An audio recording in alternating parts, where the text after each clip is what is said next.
আসসালামু আলাইকুম ওরহমতুল্লাহি বারাকাতুহু। প্রিয় ভাই ও প্রিয় বোন, এই দুনিয়ার বুকে কতদিনই বা বাঁচব? আমার হিসেবে ৬০, ৭০, ৮০ অথবা ১০০, তারও কিছু বেশি বছর। অথচ এ জীবন পরকালের জীবনের তুলনায় কিছুই না, একদিন বা তার চেয়েও কম।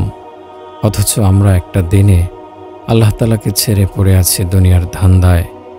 সময় পার করছি নারীর পেছনে, গাড়ি বাড়ি সম্পদের পেছনে। আরে আমরা তো দুনিয়া কামাই করছি না, করছি আল্লাহ তাআলার দেয়া জীবনের অপচয়। এ হাত, এ চোখ, কান, এ জবান, এ পা, অঙ্গ প্রত্যঙ্গ সব কিছুকে অপব্যবহার করছি আমরা। হয়তো প্রশ্ন আসতে পারে কিভাবে? তাহলে শুনুন, মুয়াজ্জিন যখন ৫ ওয়াক্ত নামাজের জন্য আমাদের ডাকে, কতভাবে, কত সুন্দর আওয়াজে আমাদের আহ্বান করে। আল্লাহু আকবার, আল্লাহ সবচেয়ে বড়, তিনি মহান স্রষ্টা, তিনি সর্বশক্তিমান। মুয়াজ্জিন ডাকতে থাকে, আশহাদু আল্লা ইলাহা ইল্লাল্লাহ, আল্লাহ ছাড়া কোনো ইলাহ নেই। আমরা শুনি না, একদিনও না। যদি শুনতাম তাহলে মসজিদে যাই না কেন? কাবার দিকে মুখ ফিরাই না কেন? আফসোস। মুয়াজ্জিন বলতে থাকে, আশহাদু আন্না মুহাম্মাদার রাসূলুল্লাহ, আমি সাক্ষ্য দিচ্ছি মুহাম্মদ সাল্লাল্লাহু আলাইহি ওয়াসাল্লাম আল্লাহ তাআলার রাসূল।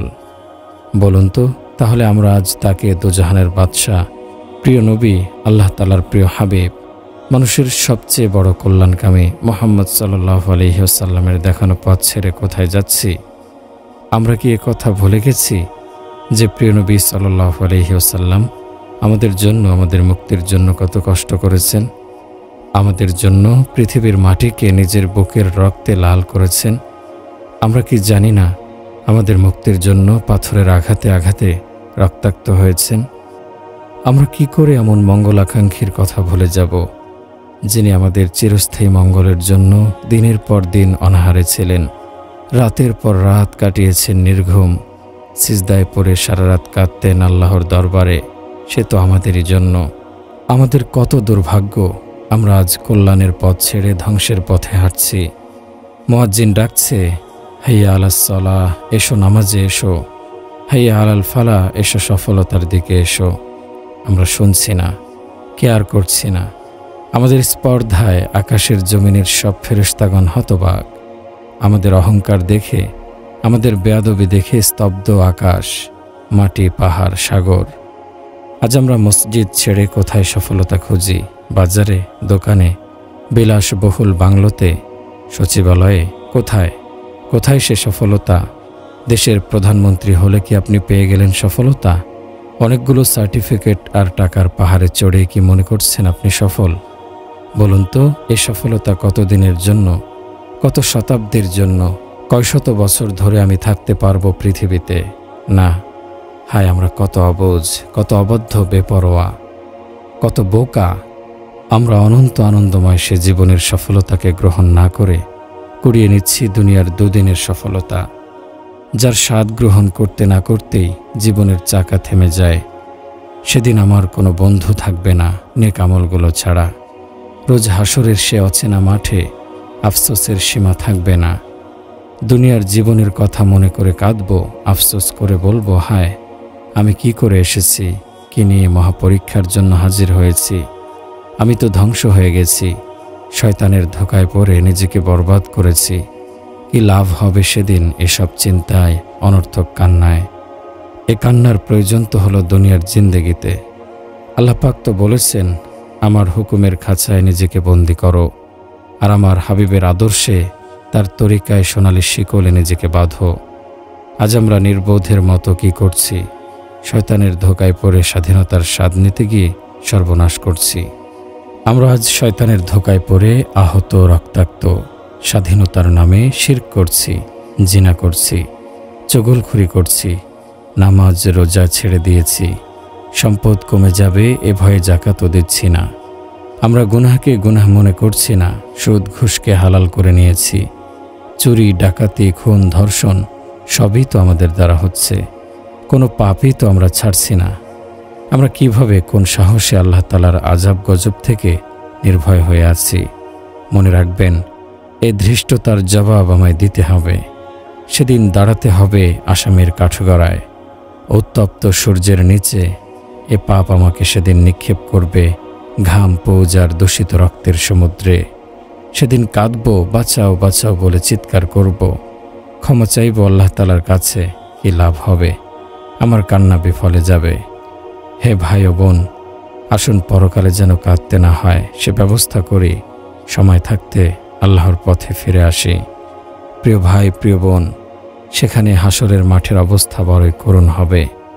ভয়াবহ সে কষ্ট, ভয়, হতাশা, আতঙ্ক এমন পর্যায়ে পৌঁছাবে যে মানুষের ধৈর্যের সীমা ছাড়িয়ে যাবে। তখন পাপীরা সে কষ্ট থেকে বাঁচার জন্য বিভিন্ন রকমের উপায় খুঁজতে থাকবে। সে কষ্ট থেকে বাঁচার জন্য সব দিতে চাইবে, এমনকি সারা দুনিয়ার সব কিছু দিয়েও নিজেকে বাঁচাতে চাইবে। পবিত্র কোরআনে বলা হচ্ছে, ইয়াওয়াদ্দুল মুজরিমু লাউ ইয়াফতাদি মিন আযাবি ইয়াউমাইযিন বিবানিহি। অপরাধীরা সেদিন শাস্তির বদলে দিতে চাইবে তার সন্তান সন্ততিকে। ওয়া সাহিবাতিহি ওয়া আখিহি, স্ত্রী ও ভ্রাতাকে। ওয়া ফাসিলাতিহিল্লাতী তুবিহি, আর জ্ঞাতি গোষ্ঠী যারা তাকে আশ্রয় দিত। তার সকল আপনজনকে বিসর্জন দিয়ে হলেও নিজেকে বাঁচাতে চেষ্টা করবে। এরপর বলবে, যদি এতেও না হয় তাহলে ওমান ফিল আরদি জামিআ, বলবে পৃথিবীর সকলকে জাহান্নামে ফেলে হলেও আমাকে বাঁচাও আল্লাহ। কিন্তু আল্লাহ তাআলা সোজা জবাব, কাল্লা, না। এমন ভয়াবহ দিনের কথা তো আল্লাহ পাক রব্বুল আলামিন পবিত্র কোরআনুল কারীমের মাধ্যমে আমাদের জানিয়েছিলেন। আমরা তার গুরুত্ব দেইনি, গুরুত্ব দিলেও সে অনুযায়ী আমল করিনি, যার কারণে আমরা পরকালের মহাপরীক্ষায় উত্তীর্ণ হতে পারব কিনা জানি না। আমরা অল্প সময় পৃথিবীতে অবস্থান করে কত কাণ্ডই না করে যাচ্ছি। সম্পদের আর টাকার অহংকারে আমাদের পা যেন মাটিতে পড়তে চায় না। পেশি বহুল দেহটা নিয়ে আমরা কতই না অহংকার, সুন্দর চেহারা আর বংশমর্যাদা নিয়ে আমরা বহুত গর্ব করি। আচ্ছা, আমরা কেন ভাবি না যে সম্পদ আমার কোনো কাজে আসবে না যদি তা নেক্সট স্রোতে ব্যবহার না হয়? আমার এই পেশিবহুল শরীরখানা কবরে রাখার পর 3 দিনেই পচে গলে পোকামাকড়ের খাদ্য হবে। আমার সুন্দর চেহারাটি কুৎসিত হয়ে যাবে, পোকামাকড়ে খেয়ে ফেলবে, না চামড়া থাকবে না গোশত। ভাবুন তো, আমরা কি নিয়ে এত গর্ব করি? কিসের এত অহংকার আমাদের? কেন এত উদ্ধত বেপরোয়া আমাদের আচরণ? আজ আমরা এই দেহ, এ সৌন্দর্য, এ সম্পদ যা পেয়েছি তা তো আল্লাহ তাআলার দান। আল্লাহ তাআলা আমার এই সুন্দর দেহ এক পলকের মধ্যে কুৎসিত করে দিতে পারেন, ছিনিয়ে নিতে পারেন আমার গর্বের ধন সম্পদ। আমার কি ক্ষমতা আছে এগুলোকে ধরে রাখার? যদি আল্লাহ তাআলা কেড়ে নিতে চান, আমরা আজ এতটাই অকৃতজ্ঞ হয়ে গেছি যে আমাকে দেয়া অসংখ্য নিয়ামতের শুকরিয়া পর্যন্ত আমরা করতে ভুলে গেছি। প্রতি পদে পদে আমরা আল্লাহ তাআলার নিয়ামতের নাশকরি করছি, সর্বশক্তিমান আল্লাহ তাআলার অবাধ্য হচ্ছি। আমাদের অবাধ্যতায় মহান আল্লাহ তাআলার কি বা আসে যায়? তিনি তো সর্বশক্তিমান, তিনি তো আমাদের মুহতাজ নন। আমরা তো তার গোলাম। আমরা তার অবাধ্য হয়ে নিজেদেরকে বরবাদ করছি। আল্লাহ তাআলার রহমত আর অনুগ্রহ ছাড়া আমার কোনো উপায় নেই। আমরা কেন ভুলে যাই আল্লাহ তাআলার সামনে আমাদের দাঁড়াতে হবে। প্রতিটি সেকেন্ডের জবাব আমাকে দিতে হবে। দুনিয়াতে এত সুখ করছি, এত আরামায়েশ করছি, পরিবার, স্বজন, বন্ধু বান্ধব নিয়ে এতই মজে আছি যে সেদিনের পরীক্ষার প্রস্তুতি নিতে পারছি না। প্রস্তুতির কথা মনেই নেই। দুনিয়ার এ সুখ তো সেদিন আমায় ভোগাবে। এ পরিবার, স্বজন, বন্ধু বান্ধব কেউ কাজে আসবে না। আমার খবর নেওয়ার সময়ও কারো থাকবে না। সাইয়েদনা হযরত হাসান রাদিয়াল্লাহু আনহু বলেন, একবার রাসূলুল্লাহ সাল্লাল্লাহু আলাইহি ওয়াসাল্লাম আম্মাজান হযরত আয়েশা রাদিয়াল্লাহু আনহার কোলে মাথা রেখে শুয়েছিলেন। রাসূল সাল্লাল্লাহু আলাইহি ওয়াসাল্লামের হালকা ঘুম এসে গিয়েছিল। হযরত আয়েশা রাদিয়াল্লাহু আনহার চোখের পানি 2-1 ফোঁটা রাসূল সাল্লাল্লাহু আলাইহি সাল্লামের চেহারা মোবারকে পড়েছিল। হালকা ঘুমেছিলেন, উষ্ণ পানির ছোঁয়ায় তিনি চোখ মেলে তাকালেন। দেখেন হযরত আয়েশা রাদিয়াল্লাহু আনহা কাঁদছেন। রাসূলুল্লাহ সাল্লাল্লাহু আলাইহি ওয়াসাল্লাম কিছুটা হতবাক হয়ে জিজ্ঞেস করেন, হে আয়েশা, তুমি কাঁদছো কেন? হযরত আয়েশা রাদিয়াল্লাহু আনহা বলেন, হে আল্লাহ তাআলার রাসূল, পরকালের কথা মনে পড়ছে। আচ্ছা, সে সময় আপনার কি আমাদের কথা মনে থাকবে? রাসূলুল্লাহ সাল্লাল্লাহু আলাইহি ওয়াসাল্লাম বিষণ্ণ মনে বলেন, সেই আল্লাহ তাআলার কসম যার হাতে আমার জীবন মরণ, তিনটি সময় কারো কথাই মনে থাকবে না। যখন মিজানের পাল্লায় কর্মের ওজন করা হবে, তখন মানুষ ভয়ে অস্থির থাকবে। কি জানি কোন পাল্লা আজ ভারী হবে, পাপের না পুণ্যের। আমলনামা ডান হাতে না বাম হাতে দেয়া হবে। আর পুলসিরাত পার হওয়ার সময় আম্মাজান হযরত আয়েশা রাদিয়াল্লাহু আনহা বলেন, আমি রাসূলুল্লাহ সাল্লাল্লাহু আলাইহি ওয়াসাল্লামকে বলতে শুনেছি, হাসরের দিনে মানুষকে খালি পা নগ্ন দেহে জমা করা হবে। এ কথা শুনে আমি বললাম, হে আল্লাহ তাআলার রাসূল, নারী পুরুষ একে অপরকে অবস্থায় দেখবে না? তা তো বড় লজ্জার ব্যাপার। রাসূলুল্লাহ সাল্লাল্লাহু আলাইহি ওয়াসাল্লাম বলেন, হে আয়েশা, সেদিন বড় কঠিন অবস্থা হবে। মানুষ ভয়ে আতঙ্কে দুশ্চিন্তায় এতটাই অস্থির থাকবে যে একে অন্যকে দেখার বোঝার অনুভব করারও আগ্রহ থাকবে না। কারণ ভয়ানক সে অবস্থা থেকে পরিত্রাণ পেতে মানুষ দিশেহারা হয়ে যাবে। সেদিন হযরত জিবরাইল আলাইহিস সালাম ঘোষণা করবেন, অমুকের পুত্র অমুকের নেকির ওজন কম হয়েছে, সে ব্যর্থ হয়েছে, সে আর কখনো সফল হবে না। এ ঘোষণার পর জাহান্নামের আগুন ফুঁসে উঠবে। এরপর পাপীদেরকে শিকল দিয়ে বেঁধে ফেলা হবে একজনকে আরেকজনের সাথে। কোরআনে কারিমে ইরশাদ হচ্ছে, ওয়াতারাল মুজরিমিনা ইয়াওমাইযিম মুকাররানিনা ফিল আসফাদ। সেদিন তুমি পাপিষ্ঠদেরকে দেখবে শিকলে বাঁধা অবস্থায় একে অপরের সাথে। সারাবিলুহুম মিন কিতরানিন ওয়া তাগশা ওয়ুজুহাহুমুন নার। তাদেরকে আলকাতরার আগুনের জামা পরানো হবে, তাদের মুখ আগুনে ঢেকে যাবে। পাপীদের পোশাকও হবে আগুনের, সে জ্বলবে, সে আগুনে পুড়বে অনন্তকাল, মৃত্যু হবে না, আর্তনাদ করবে, কাঁদবে। প্রিয় ভাই ও বোনেরা, এই দুনিয়াতে আমরা পড়ে আছি হেয়ালির মধ্যে, ডুবে আছি মহান আল্লাহ তাআলার অবাধ্যতায়। মুখে বলছি আমরা মুসলমান, কিন্তু কাজ তো করছি সব বেদিনদের মতো। সব কিছুতেই বেদিনদের অনুসরণ করছি। চাল চলন, ওঠা বসা, খাওয়া, পোশাক পরিচ্ছদ সব কিছুতেই বেদিনদের অনুসরণ অনুকরণ। কেন? আমরা কেন এমন করছি? এ জমিন তো আল্লাহ তাআলার। আল্লাহ তাআলা একে অপূর্ব সৌন্দর্য দিয়ে সৃষ্টি করেছেন, যেখানে যা লাগে তা দিয়ে একে সাজিয়েছেন। এ জমিন তো এজন্য সৃষ্টি করেননি যে আমরা এখানে বেপরোয়া হয়ে চলব। এ জমিনে আমরা বেহায়া বেলেল্লাপনা করব, নাচব, গান গাইব, পাপে পাপে দুনিয়া ভরে ফেলব। এজন্য এ জমিনে আল্লাহ আমাদের পাঠাননি। আল্লাহ তাআলার জমিন আল্লাহ অপবিত্র রাখবেন না। আজ আমরা এই জমিনকে পাপাচার দিয়ে ভরে ফেলেছি। আমরা কেন ভুলে যাই আমরা যা করছি সব আল্লাহ পাক রব্বুল আলামিন দেখছেন। লা তাখুযুহু সিনাতুন ওয়ালা নাওম। আল্লাহ ঘুমান না, তন্দ্রাচ্ছন্ন হন না। আল্লাহ দেখেন যখন তুমি নারী বেপর্দা হয়ে অর্ধ উলঙ্গ হয়ে বাহিরে যাও, যখন তুমি শান শওকতের সাথে নিজেকে প্রকাশ করো, যখন তুমি অহংকারের সাথে বলতে থাকো আমার এত এত সম্পদ আছে, যখন তুমি নিজের সৌন্দর্য নিয়ে গর্ব করো, যখন তুমি নিজের এলেমের অহংকার করো, নিজেকে বড় ভাবো, তোমার এই আচরণগুলো কি তিনি দেখছেন? অবশ্যই সব কিছু আল্লাহ তাআলার নজরে আছে। আমরা ভুলে গেছি কি যে মৃত্যু আমার কত কাছে, ভুলে গেছি কবর আমার শেষ ঠিকানা, চিরস্থায়ী ঠিকানা। আমরা কেন ভুলে যাই এই সুন্দর আমার শরীর, জানি আমার এত অহংকার তা মাটির সাথে মিশে যাবে। আরে আমরা কেন ভুলে যাই যে আমার কাফনের কাপড় বাজারে এসে গেছে, এটাও তো নির্ধারিত হয়ে আছে যে কোনো পোকা আমার গালের অংশ খাবে, কোন পোকা আমার হাত পা, পেট, চোখ, কান, ঠোঁট খাবে। হায়, আমরা যদি বুঝতাম যে আমরা কবরে পোকামাকড়ের রিজিক হয়ে গেছি, আজ এ পেশিবহুল শরীর নিয়ে আমরা কতই না গর্ব, অথচ আমরা ভুলে গেছি এ শরীর পোকার খাদ্য। প্রিয় ভাই ও বোন আমার, মনে রাখবেন কবরে শুধু আপনার আমল যাবে, এ সম্পদ, এ বাড়ি গাড়ি সমস্ত দুনিয়ার কোনো কিছুই সাথে যাবে না। হাদিস শরীফে ইরশাদ হচ্ছে, যখন মৃতকে কবরে রাখা হয় তখন প্রথম তার নেক আমলে সে বাম দিকে হাজির হয় আর বলে, আমি তোমার নেক আমল। মৃত ব্যক্তি তখন বলবে, আমার স্ত্রী সন্তানরা কোথায়, আমার আত্মীয় স্বজনরা কোথায়, আমার সম্পদগুলো কোথায়?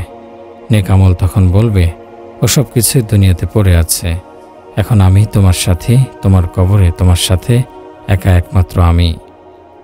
আজ আমরা দুনিয়াতে রাতের আধারকে ভয় করি, রাতের আধারে বাতি নিয়ে বের হই, বিড়ালের ডাকে ভয় পাই, কুকুর দেখলে ভয় রাস্তা বদল করে চলি। সেদিনের কবরের অন্ধকারে থাকতে পারবেন কি না ভেবে দেখুন। আলোর ব্যবস্থা করে কবরে যান। আযাবের ফেরেশতার সম্মুখীন হতে না চাইলে আমলের পাল্লা ভারী করুন, কারণ এই নেক আমলগুলোই কবরে আমাকে সঙ্গ দেবে। একাকী কবরে নেক আমলগুলোই আমার একাকিত্ব দূর করবে। আল্লাহ তাআলা আমাদেরকে দিনের সঠিক বুঝ দান করুন, আমিন। ইয়াউমা ইয়াখরুজুনা মিনাল আজদাসি সিরাআ, যেদিন তুমি কবর থেকে বেরিয়ে আসবে দ্রুত গতিতে। অনুফিখা ফিস-সূরি ফাইযা হুম মিনাল আজদাসি ইলা রাব্বিহিম ইয়ানসিলুন। পবিত্র কোরআনুল কারীমে ইরশাদ হচ্ছে, যখন সিংহায় ফুঁক দেয়া হবে আর দলে দলে মানুষ তার প্রভুর দিকে ফিরে আসবে। ক্বালু ইয়া ওয়াইলানা মান বা'সানা মিন মারকাদিনা হাযা মা ওয়া'দার রহমান ওয়া সাদাকাল মুরসালুন। তারা বলবে, হায় কি বিপদ, আমাদেরকে ঘুম থেকে কে জাগালো? জবাব আসবে, দয়ালু আল্লাহ তো এরই ওয়াদা করেছিলেন আর সতর্ককারীগণ সাবধান করেছিলেন ঠিকই।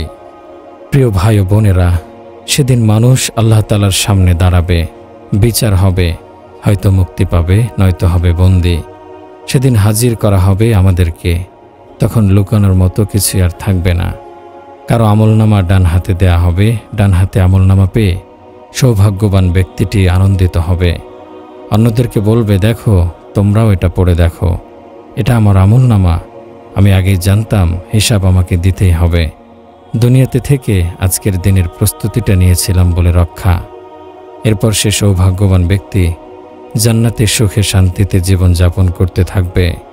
সে জান্নাত হবে খুব উঁচুতে, সেখানে সব রকমের ফল নিচের দিকে ঝুঁকে থাকবে। জান্নাতি যখন ইচ্ছা করবে তা খেতে পারবে। প্রতিটা জান্নাতি অসংখ্য অসংখ্য নেয়ামতের অধিকারী হবে। আর যার আমলনামা বাম হাতে আসবে সে হতভাগা বলতে থাকবে, হায় আমার আমলনামা যদি না দেয়া হতো, আমি যদি আমার হিসাব না জানতাম, আফসোস আমার জন্য, মরণেই যদি সব শেষ হয়ে যেত, হায় আমার ধন সম্পদ কোনো কাজে এলো না, সব বরবাদ হয়ে গেল। এরপর ফেরেশতাদেরকে বলা হবে, ধরো একে, এর গলায় বেড়ি পরিয়ে দাও, ফেলে দাও জাহান্নামে ধাক্কা দিয়ে। এদিন তো সেদিন মহাপরীক্ষার দিন, কৃতকর্মের ফলাফলের দিন, মহাশাস্তির দিন, যে দিনটি হবে 50,000 বছরের পরিমাণ। হযরত আবু সাঈদ খুদরি রাদিয়াল্লাহু আনহু বলেন, সাহাবায়ে কেরামগণ রাসূলুল্লাহ সাল্লাল্লাহু আলাইহি ওয়াসাল্লামকে প্রশ্ন করেন, হে আল্লাহ তাআলার রাসূল, সে দিনটি কত বড় হবে? প্রিয় রাসূল সাল্লাল্লাহু আলাইহি ওয়াসাল্লাম বলেন, যার হাতে আমার প্রাণ, সে আল্লাহ তাআলার কসম করে বলছি, সে দিনটি মুমিন বা বিশ্বাসী বান্দার জন্য একটা ফরজ নামাজ পড়ার সময়ের চেয়েও কম হবে। আর নাফরমানদের কাছে 50,000 বছরের মতো দীর্ঘ মনে হবে, কারণ এখান থেকেই তাদের অবাধ্যতার শাস্তি শুরু। তখন তারা টের পাবে তাদের অবাধ্যতা আর ধৃষ্টতা কত নিকৃষ্ট ছিল। 50,000 বছর ধরে দাঁড়িয়ে থাকতে হবে সূর্য তাপে। মাথার 1 বিঘত বা একটু বেশি দূরে নেমে আসবে সূর্য, তার আলো থাকবে না, শুধু তাপ থাকবে। অসহ্য যন্ত্রণাময় সে শাস্তি। একটু নড়াচড়ার ক্ষমতা থাকবে না, ঘেমে নিয়ে যাবে, চোখের পানি ঝরতে থাকবে, তাতে ডুবে যাবে টাকনো, এরপর কোমর, এরপর গলা, ঝরবে অনুতাপের অশ্রু। কিন্তু কি লাভ হবে? এ অনুতাপ যদি দুনিয়াতে করত, যদি সে অনুতাপের আর ভয়ের অশ্রু এক ফোঁটাও গড়িয়ে পড়ত তোমার চোখ থেকে, তাহলে সে পানিতে নেভে যেত জাহান্নামের আগুন। সেদিন অনুতাপ করতে করতে চোখের পানি শেষ হয়ে যাবে, এরপর চোখ দিয়ে ঝরবে রক্ত, রক্তের নদী বয়ে যাবে, সে রক্ত নদীতে সাঁতার কাটবে, ডুবে যাবে, আবার উঠবে, প্রচণ্ড গরম পানির নদীতে ফেলে দেয়া হবে, শরীর জ্বলে পুড়ে খসে পড়বে। অথচ এ শরীরের কত যত্ন করি আমরা, কত অমূল্য শরীর আমাদের। এ শরীরের জন্য হালাল হারাম বাজ বিচার করি না, চুরি করি, মিথ্যা বলি, সুদ ঘুষ বাদ দেই না এ শরীরের আরামের জন্য। নিজেকে বড় করার জন্য অন্যকে ছোট করি, গীবত করি। ঘুষের টাকায় আমাদের কত বিলাসিতা, ঘুষের কারি কারি টাকা কামাই করে আমাদের আজ কত অহংকার। আল্লাহ পাক সেই দিন যখন জিজ্ঞেস করবেন, হে বান্দা, আমার দেয়া নিয়ামত ভোগ করে আমার সাথে অন্যকে অংশীদার করতে, দুনিয়াতে তো তুমি বড় বড় সর্দার মাতবর উজির নাজির নিয়ে দম্ভ করে চলতে, যা ইচ্ছা তাই করতে। দুনিয়াতে কত দুঃসাহস দেখিয়েছ, আমার আদেশ নিষেধ অমান্য করেছ, আমাকে ছেড়ে আমার সৃষ্টির পূজা করতে, সিজদা করতে, মূর্তির কাছে চাইতে, অথচ তা তোমার নিজ হাতে বানানো ছিল। তোমরা অবিশ্বাসী, তোমরা আমাকে মানোনি। আর যারা ঈমান এনেছিল কিন্তু শিরক করত, তাদেরকে বলা হবে, হে আমার বান্দা, কি করলে তুমি দুনিয়ার মহামূল্যবান জীবনে? তোমার ঈমানদার হয়েও আমার অকৃতজ্ঞতা করেছ। আমাকে সিজদা না করে কবরে সিজদা করেছ, পীরকে সিজদা করেছ, মৃত ব্যক্তির কবরে গিয়ে ধন সম্পদ, সন্তান, সুখ শান্তি চেয়েছ, অথচ তার কোনো ক্ষমতা ছিল না। সে নিজেই ছিল অসহায়, আমার করুণা প্রার্থী। বান্দা, তুমি আমাকে ছেড়ে চলে গিয়েছিলে, আমাকে ডাকনি, আমার সামনে মাথা নত করনি। তোমার জন্য আমি অপেক্ষায় থাকতাম। আমার বড় আকাঙ্ক্ষা ছিল তুমি আমার হবে, আমার কাছে মাথা নত করবে, আমার জিকির করবে, আমাকে শুধু ডাকবে সমস্ত বিপদ আপদে, সুখে দুঃখে, চাইবে আমার কাছে। আমি চেয়েছিলাম বান্দা তুমি আমার হবে, যদি তুমি আমার হতে আমিও তোমার হয়ে যেতাম। বান্দা, তুমি কি করলে? আমার সামনে আমার অবাধ্য হয়ে কেন এলে? কেন আমার অনুগত বান্দা হয়ে আমার কাছে এলে না? তোমাদের সংশোধনের জন্য যুগে যুগে কত নবী পাঠিয়েছি, কত রাসূল পাঠিয়েছি, কত দায়ী, মোবাল্লিক, আলেম, মুহাদ্দিস, মুফাসসির, পীর বুজুর্গ ছিল। তারা তো তোমাদের কাছে আমার আদেশ নিষেধগুলো বলেছিল, আমার পথে ডেকেছিল তোমাদের। তোমরা এলে না, বুঝলে না, তাদের কথা শুনলে না। কারো কথা অবহেলা করলে, ঠাট্টা করলে, অস্বীকার করলে, অথচ তাদের কাছে ছিল প্রকাশ্য প্রমাণ, অকাট্য দলিল। সে পথ ছিল সাফল্যের, কল্যাণের। সেদিন কি জবাব দেব? আল্লাহ যখন জিজ্ঞেস করবেন, হে বান্দা, কি কারণে পিতামাতার সাথে খারাপ ব্যবহার করেছিলে?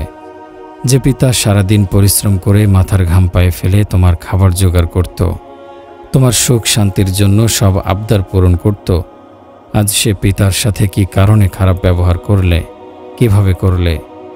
আর তোমার মায়ের কথা তুমি কি ভুলে গেছ? কেন? যে মা তোমাকে পেটে ধরেছে 10 মাস 10 দিন। কত কষ্টের পর সে দিনগুলো, রাতগুলো, প্রতিটা ঘন্টা মিনিট কাটত অসহ্য যন্ত্রণায়। তারপরও তোমার মার মনে সুখ ছিল, তোমার সুন্দর মুখখানা দেখার আশায় দিনগুলো পার করে তোমাকে জন্ম দিয়েছে। সে তুমি বড় হয়ে ভুলে গেলে মাকে, বৃদ্ধ বয়সে তাকে কত রকমে কষ্ট দিয়েছ। হে বান্দা, এত পাপ করে এসেছ, তওবাও করনি। তওবা করলে আমি মাফ করে দিতাম। আমি অপেক্ষায় ছিলাম তোমার তওবার। তুমি আমার কাছে ফিরে আসবে, তওবা করবে। তুমি এমনই হতভাগা যে সে সুযোগটাও নিলে না। আজ তো সবই দেখতে পাচ্ছ, এ হাসরের মাঠে আজ ফয়সালা হবে। সব কর্মের হিসাব দিতে হবে পাই পাই।